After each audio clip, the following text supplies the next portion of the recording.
اور یا اس کا مفہوم یہ ہے کہ جب تک بین ان کے اوپر بات نہ آ جائے اس وقت تک انہیں کاٹا نہیں جا سکتا، انہیں اپنے سے علیحدہ نہیں کیا جا سکتا. منفق جو ہے یہ دونوں طریقے سے مانے دے گا. اب قابل غور کیا بات ہے، مبینہ کیا ہے؟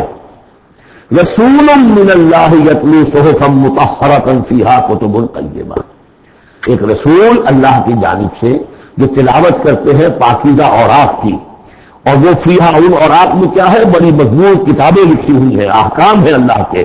کتاب کا لفظ خاص طور پر میں بتاتا ہوں آپ کو کہ یہ احکام شریعت کے لیے آتا ہے. فیہا کتب قیمہ، یہ ہے وہ چیز کہ جب اللہ کا رسول اللہ کی کتاب لے کر آ جائے تو یہ بینہ اب ہو گئی، اب بات واضح ہو گئی، اب کسی شک و شبہ کی گنجائش نہیں رہی. یہی سورہ طلاق میں ہم نے پڑھا تھا ذکرہ، قد انزلنا الیکم ذکرہ رسولا یتلو علیکم آیاتہ. تو یہ جو ہے رسول جب تلاوت کرتا ہے وہ ہے کہ رسول اور کتاب مل کر بینہ بنے، اللہ کی کتاب اس کا معلم رسول مل کر بینہ بنے. اس اعتبار سے بینہ اور ذکرہ کی جو تعبیر ہوئی ہے اور اس کی ڈیفینیشن جو ہوئی ہے سورہ بینہ میں اور سورہ طلاق میں وہ بہت اہم ہے.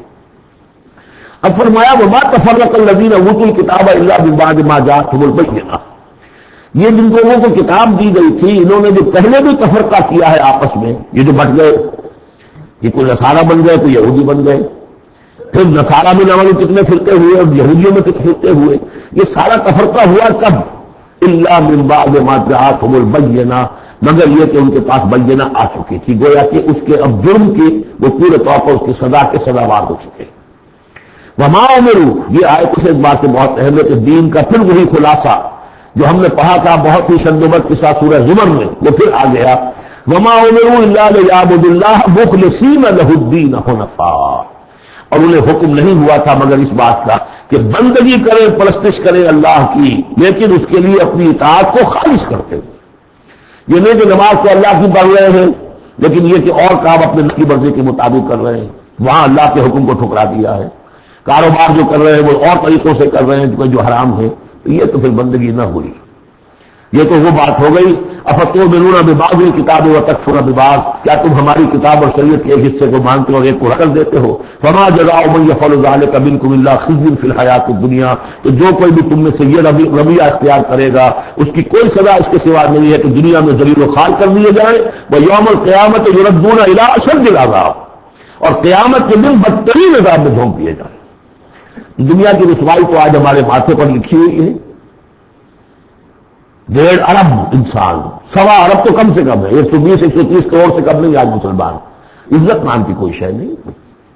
عالمی معاملات میں بھی ہم نو سے کسبی فرصت کے بھیا کس تھی. ہماری پالیسیاں کہیں اور بنتی ہیں، کہیں اور سے ہمارے بجٹ کے لیے انسٹرکشن کہیں اور سے آتی ہیں، اور تو اور بات ہے. تو وما امروا الا لیعبدوا اللہ مخلصین لہ الدین حنفاء، یکسو ہو کر پوری زندگی اللہ کے قانون کے تحت ہوگی تو پھر عبادت قبول ہوگی. ورنہ یہ جو ہے کہ کچھ اللہ کو دو اور کچھ کیسر والا کیسر کو دو، خدا والا خدا کو دو، یہ اسلام میں قابل قبول نہیں. اب اس کے بعد فرمایا وَيُقِيمُ الصَّلَاةَ وَيُؤْتُوا الزَّكَاةَ، اس کے علاوہ وہ نماز قائم کریں، زکوٰۃ ادا کریں.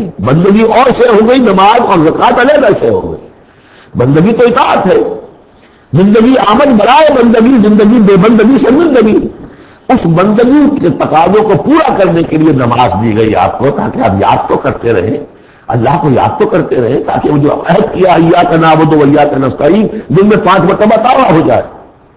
اس کو حفیظ نے کہا ہے کہ سرکشی نے کر دیے دھندلے نقوش بندگی، آؤ سجدے میں گریں لوح جبین تازہ کریں. یہ جو ہے اس کے اوپر دھندلے ہو گئے نقوش بندگی. نماز پڑھو تاکہ یہ بندگی کا رشک اور چمک اٹھے. ایاک نعبد و ایاک نستعین کتنی مرتبہ دہراؤ گے سورہ فاتحہ اور نماز میں تو تم اپنے عہد کو تازہ کر رہے ہو. اور زکوٰۃ دو. وذالک الدین القیمہ، یہی ہے سیدھا دین، ہمیشہ کا دین. ان الذین کفروا من اہل الکتاب والمشرکین، بے شک وہ لوگ جنہوں نے کفر کی روش اختیار کی، خواہ وہ اہل کتاب میں سے تھے یہود اور نصارہ، والمشرکین خواہ وہ مشرکین میں سے تھے، فی نار جہنم خالدین فیہا، وہ ہوں گے جہنم کی آگ میں، اس میں ہمیشہ ہمیشہ رہیں گے. اولئک ہم شر البریہ، یہ یقیناً بدترین خلائق ہے. ان الذین آمنوا وعملوا الصالحات، اس کے برعکس وہ لوگ جو ایمان لائے جنہوں نے نیک عمل کیے، اولئک ہم خیر البریہ، یہ بہترین خلائق ہے. اللہم ربنا اجعلنا منہم، اللہ تعالی ہمیں ان میں شامل ہونے کی توفیق عطا فرمائے. جزاؤہم عند ربہم جنات عدن تجری من تحتہا الانہار خالدین فیہا ابدا، ان کا بدلہ ہوگا ان کے رب کے پاس وہ باغات، رہنے والے باغات، ریزیڈنشل گارڈنز جن کے دامن میں ندیاں بہتی ہوں گی اور جس میں وہ رہیں گے ہمیشہ ہمیش ہمیشہ ہمیش۔ یہ مقام اور ایک سورۃ تغابن جو ہم نے پڑھی تھی اس وقت میں نے وہ بات کا تذکرہ نہیں کیا تھا، دو مقامات قرآن مجید کے ایسے ہیں جہاں جو سائملٹینیس کنٹراسٹ ہے وہ یہ ہے کہ جہنم کے لیے صرف خالدین فیہا آیا ہے اور جنت کے لیے خالدین فیہا ابدا، تو یقیناً کوئی نہ کوئی فرق ہے۔ ویسے جہنم کے لیے بھی قرآن میں دوسرے مقامات پر ابدی آیا ہے اور پھر سارا کچھ، لیکن جہاں کنٹراسٹ آ جائے جو فوری ہو، تو یہ جو سائملٹینیس کنٹراسٹ کے حوالے سے چنانچہ اسی بنیاد پر امت کے دو بڑی عظیم شخصیتوں کی رائے یہ ہے کہ جہنم ابدی نہیں ہے، ایک وقت میں آ کے کھوکھلی ہو جائے گی، ختم ہو جائے گی۔ یا تو وہ جہنمی وہ ہوں گے کہ جن میں خیر کا سرے سے کوئی ایلیمنٹ ہی نہیں، انہیں جلا کر راکھ کر دیا جائے گا، معدوم ہو جائیں گے جیسے حیوانات معدوم ہو جائیں گے، اور اگر کوئی خیر کا ایلیمنٹ ہے تو جیسے بھٹی میں چڑھا کر دھو کر کپڑا نکال لیا جاتا ہے، ایسے ہی وہ ان کی روح جو ہے وہ نکال لی جائے گی اور وہ پھر جنت میں پہنچ جائیں گے۔ لیکن یہ عام اہل سنت کا عقیدہ نہیں ہے، لیکن یہ ہے کہ دو افراد ہیں جو بہت عظیم ہیں۔ ایک تو یہ کہ جو یہ سمجھیے کہ شیخ اکبر کہلاتے ہیں، صوفیہ میں بہت چوٹی کی شخصیت، محی الدین ابن عربی۔ دوسرے وہ شخص کے جو ہر اعتبار سے محی الدین ابن عربی سے بہت شدید اختلاف کرتے ہیں، بہت شدید اختلاف، امام ابن تیمیہ، اور جو یہ سمجھیے کہ سلفی جو مسلک جو لوگ بھی ہیں دنیا میں، ان کے نزدیک سب سے بڑے امام جو ہے، سب سے بڑے عالم وہ امام ابن تیمیہ ہے رحمۃ اللہ علیہ، ان کی رائے بھی یہی ہے۔ تو دو عظیم اشخاص کا اس پر متفق ہو جانا، متفق گردید رائے بو علی بارائے من، تو یہ وہ یقیناً جو ہے اس قابل تھا کہ میں آپ کو اس کا تذکرہ ذکر بتا۔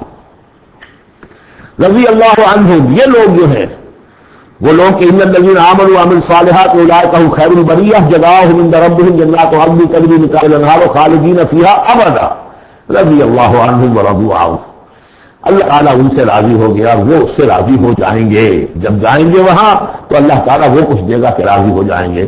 ذالک لمن خشی ربہ، یہ ان کے لیے جو اپنے رب سے ڈرتے رہے۔ اللہم ربنا اجعلنا منہم، اللہم ربنا اجعلنا منہم۔ سورۃ الزلزال، اس کے بارے میں اختلاف ہے کہ یہ مکی ہے یا مدنی ہے، میرے نزدیک مکی ہے 100%۔ اور اس کے بارے میں ایک روایت یہ آئی ہے کہ حضور نے فرمایا ہے کہ یہ ایک سورت جو ہے 1000 آیات کے ہم وزن ہے اپنی فضیلت کے اعتبار سے۔ بسم اللہ الرحمن الرحیم، اذا زلزلت الارض زلزالہا، جب زمین ہلائی جائے گی جیسے کہ ہلائی جائے گی، یعنی تم اس وقت اندازہ نہیں کر سکتے کیسے ہلائی جائے گی۔ اسی کا نقشہ کھینچا گیا ہے سورہ حج کے شروع میں، یا ایھا الناس اتقوا ربکم ان زلزلۃ الساعۃ شیء عظیم۔